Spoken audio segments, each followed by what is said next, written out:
हजुर। हामीले कहिलेकाहीँ डकुमेन्ट गराउँदाखेरि के समस्या आउँछ भन्दाखेरि, हामीले डकुमेन्ट गराउँदाखेरि जुन स्पेसिङ युज गरिरहेको हुन्छौँ, भनेको लाइन बिचको जुन ग्याप हुन्छ र कुनै दुईटा प्याराग्राफ बिचको दुईटा ग्याप हुन्छ, त्यो कहिलेकाहीँ हामीलाई मन नपर्न सक्छ। त्यही केसमा चाहिँ हामीले है कुनै पनि डकुमेन्टमा लाइन स्पेसिङ र प्याराग्राफ स्पेसिङ भनेर मिलाउन सकिन्छ। आजको भिडियोमा चाहिँ हामी यही दुई टपिकको बारेमा कुरा गर्छौँ, जसमा चाहिँ लाइन स्पेसिङ कसरी राख्ने र त्यसपछि गएर प्याराग्राफ स्पेसिङ भनेर कसरी राख्ने भन्ने बारे कुरा गर्नेछौँ। यदि तपाईँ भिडियो नयाँ हुनुहुन्छ भने यो भिडियोलाई लाइक गर्नुहोला, च्यानललाई सब्सक्राइब गर्नुहोला र भिडियो चाहिँ साथीहरू बिच सेयर गर्नुहोला। पहिले त हामी हेरिहालौँ लाइन स्पेसिङ चाहिँ कसरी मिलाउँछौँ भनेर। लाइन स्पेसिङ भनेको चाहिँ कुनै पनि दुईटा लाइन बिचको ग्यापलाई मिलाउनु नै हाम्रो लाइन स्पेसिङ हो र त्यो दुईटा लाइन चाहिँ एउटै प्याराग्राफमा हुनुपर्ने हुनेछ। यदि तपाईँले कुनै पनि दुईटा प्याराग्राफको दुईटा लाइनलाई हेर्नुहुन्छ भने हामीले त्यसलाई लाइन स्पेसिङ भन्दा पनि त्यसलाई हामीले प्याराग्राफ स्पेसिङबाट मिलाउने गर्दछौँ। जस्तै तपाईँले यहाँ देख्न सक्नुहुन्छ, इम्प्रुभ द एजुकेसनल प्रोसेस भन्ने एउटा प्याराग्राफको लाइन हो भने teachers have also experience significant changes भन्ने अर्को लाइन हो। यो दुईटा प्याराग्राफको छुट्टै छुट्टै लाइन हो, तर लाइन स्पेसिङ हामीले युज गर्दाखेरि हामीले एउटै प्याराग्राफभित्र चाहिँ दुईटा लाइनलाई हेर्ने गर्दछौँ। अब तपाईँले देख्नु भइरहेको यो जुन स्पेसिङ देख्नु भइरहेछ, दुईटा लाइन बिच जुन ग्याप देख्नु भइरहेछ, त्यो हाम्रो चाहिँ सिङ्गल स्पेसिङ हो। हामीसँग चाहिँ स्पेसिङ दिने बेलामा, स्पेस अथवा ग्याप दिने बेलामा चाहिँ डिफ्रेन्ट फर्मेट अथवा डिफ्रेन्ट भ्यालु हुन्छ त्यसको लागि। हामी चाहिँ आज त्यही हेरौँ। तपाईँले यदि लाइन स्पेसिङ मिलाउनु छ भने चाहिँ तपाईँ पहिले चाहिँ होम ट्याबमा गइदिनु होला। होम ट्याबमा पुगिसकेपछि यो प्याराग्राफ सेक्सनमा तपाईँले यहाँनिर चाहिँ एउटा लाइन एन्ड प्याराग्राफ स्पेसिङ भनेर दिन सक्नुहुन्छ। यहाँ माथिबाट लाइन स्पेसिङ छ। हामी लाइन स्पेसिङको बारेमा कुरा गरौँ पहिला सुरुमा, जसमा चाहिँ तपाईँले देख्नुहुन्छ कि त्यहाँ 1 छ, 1.15 छ, अनि 1.5, 2, 2.5 र 3 भन्छ। अब यिनीहरूको नाम चाहिँ म भनिदिइहालेँ। 1 भनेको हामीले सिङ्गल लाइन स्पेसिङ भन्छौँ भने 1.15 भनेको हाम्रो डिफल्ट अथवा कमन वर्ड स्पेसिङ हो, जुन डिफल्ट हुन्छ। 1.5 भनेको चाहिँ हाम्रो 1.5 हो भने 2 लाई हामीले डबल भन्ने गर्दछौँ। 2.5 लाई नाम छैन है, र त्यसपछि गएर 3 भनेको हाम्रो ट्रिपल भन्ने गर्दछौँ।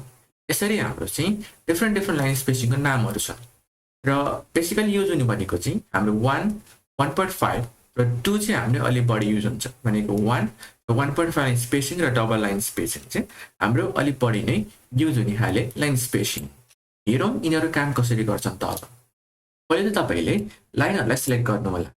जसरी मैले यहाँनिर एउटा प्याराग्राफ सिलेक्ट गर्न सक्नुहुन्छ अथवा कुनै दुई तिनवटा लाइनलाई सिलेक्ट गर्नु होला। त्यसपछि गएर तपाईँले होम ट्याबमा गई प्याराग्राफ सेक्सनमा लाइन स्पेसिङ सेक्सनमा तपाईँले डिफ्रेन्ट लाइन स्पेसिङहरू चुज गर्नुभयो भने यहाँ पनि लाइन स्पेसिङ चेन्ज भइरहेको हुन्छ। तपाईँले 2 गऱ्यो भने यहाँ देख्नुहुन्छ त्यो पार्टिकुलर प्याराग्राफको लागि लाइन स्पेसिङ 2 भइसकेको छ है। मैले भनिसकेको छु कुनै पनि प्याराग्राफको हामीले यदि दुईटा लाइनलाई बिचको ग्याप चेन्ज गर्नु पर्यो भने हामीले लाइन स्पेसिङ युज गर्छौँ। र हाम्रो पुरै लाइन प्याराग्राफको नै हाम्रो के भइरहेको छ त स्पेसिङ चेन्ज भइरहेको छ। तपाईँले त्यसरी नै यहाँनिर गएर 3 चुज गर्नुभयो भने 3 हुन्छ, र तपाईँले यदि 1 चुज गर्नुभयो भने 1 हुन्छ। तर हाम्रो डिफल्ट भ्यालु कति हो त 1.15। यसरी तपाईँले डिफ्रेन्ट भ्यालु राखेर एउटा प्याराग्राफमा कुनै पनि दुईटा लाइनको चाहिँ हामीले लाइन स्पेसिङ चेन्ज गर्न सक्छौँ।